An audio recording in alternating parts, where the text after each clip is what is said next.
Hi, and welcome to Cruz and Kale's Reading Nook. I'm Cruz. I'm Kale, and there might be a hissing like noise. There might be. We aren't sure yet, but there might be a hissing like noise in the background. Well, anyway, today we're reading Chapter 3 of The Poet's Dog, which is called The Way It Used to Be. And I'll be doing the sound effects today. Okay, here we go. We found cans of food. Sylvan's favorite, baked beans with molasses. It sounds disgusting. It really does. And chicken soup and crackers. That sounds better. Yeah, no milk. I don't like milk anyway, said Flora. The wind picked up suddenly, and the cracking and falling of tree limbs shook the cabin. The lights flickered, and we found an oil lamp in case the power went out. You can sleep in Sylvan's bed, I said. I want to sleep with you in front of the fire, said Nickel. Me too, said Flora. We gathered pillows and blankets in Sylvan's old green sleeping bag. Gross. Yeah, I would not sleep in that.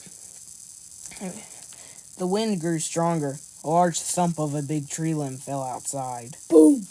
The lights went off, then on, then off again. Blink, blink, blink. I lay on the red rug. Flora slept right away. After a while, Nickel turned and put his arm around me. The way it used to be. In the night, I got up once to push the door lever with my nose and go outside into the wind. Nickel raised his head. Where are you going? His voice sounded frightened. I'm going to pee, I said. I heard Flora's sleepy, comforting voice in the dark. He's a dog, said Flora softly. All right, said Nickel. I keep forgetting that. I came back to my red rug next to Nickel. His arm went around me again. Wait a second. He just peed. Exactly. Sometimes I forget too, I said to Nickel. That is the end of Chapter 3. That was very short. It really was.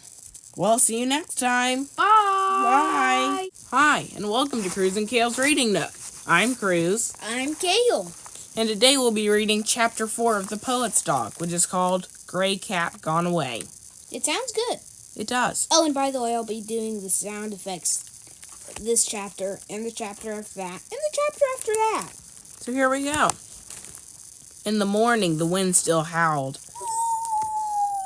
The snow was halfway up to the windows on either side of the door, and still falling hard. When I opened the door to go outside, the snow was over my head. I couldn't get through. Nickel had leaned the snow shovel inside the night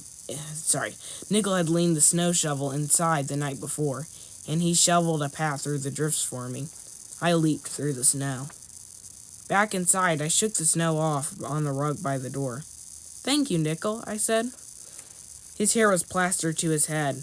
He looked the same way he had when I first found him. Flora still slept by the fire. I found the weather box and listened, he said. The storm will last for days. No one is allowed on the roads. No phone service. No cell phone service working either. The power went on and off all night, I said. We only lost power for hours. Once that I remember. Wait, sorry, let me read that again. We only lost power for hours once that I remember, though. It is a windy afternoon. Sylvan's class of poets sit in a group. There is a fire in the fireplace. I lie on the red rug, listening. By the way, before I go on, I just want to say that I think that the dog is in a memory. The students who want to be poets are eager and fresh, like washed apples. Sylvan and I are the only ones with gray, grizzled hair. They know so little about life, Sylvan whispers to me as he puts out plates of cookies and seltzer bottles. Maybe they just don't know what they know, I say, making Sylvan smile. They all pat me. Students are always kind to their teacher's pets, Sylvan has told me. One young man reads a poem about a farmer walking his animal to town. I sit up. It sounds like Oxcart Man. Sylvan nods when he's done reading. What do you think, Teddy? He asks. The students laugh. Shallow and derivative, I say, before I realize that I'm talking. No one but Sylvan hears me, of course. It has been written a different way, Dan, said Sylvan. Go read Oxcart Man. A thin, nervous girl, Ellie, reads a poem about her lost love. Sylvan taps his foot nervously. I know he hates it. Ellie, have you lost a love? Sylvan asks when she's finished reading. She shakes her head. There are tears in her eyes. I get up from the red rug and go stand next to Ellie. Her lips tremble. What have you lost? Asks Sylvan. What are you really talking about in this poem?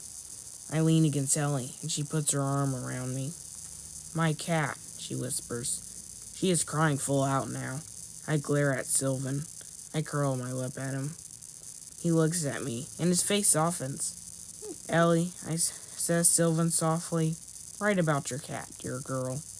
And the lights go out, Ellie's tears making the ruff of my neck wet in the dark room. You are not kind to her, I tell Sylvan later. He sighs. I know. Sometimes writers are not thoughtful of other writers. We want to be inspired, cranky when we're not. But trust me, she will write a wonderful poem about her cat. And she does. It's called Gray Cat Gone Away. Scribble, scribble, scribble. It ends, like the ending part of it, in moonlight, no soft sweet paw on my cheek. No fur curled under my chin. Just a sad space left behind. Gray cat gone away. Well, that's the end of chapter 4. That was a bit of a sad ending. Yeah, I guess there are no really sound effects to do. Or if there was, I just really forgot.